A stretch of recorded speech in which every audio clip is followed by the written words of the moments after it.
So yun nga mga kaprikol, andito na naman ang Mambar Technician Works, nagbabalik. At isang customer na naman ng ating tutulungan. Yun nga guys, tumutulong pala yan. Kaya ano pang hintay natin? Tara, let's go!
And yun nga guys, hindi ko na pala naipakita ang itsura niya pagkatapos linisan. Pero okay na yan guys, hindi na yan tutulo.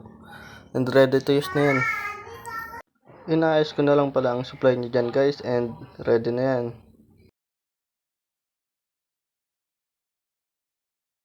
And yun nga mga kaprikol, agad dito na lang. For more inquiring, just PM.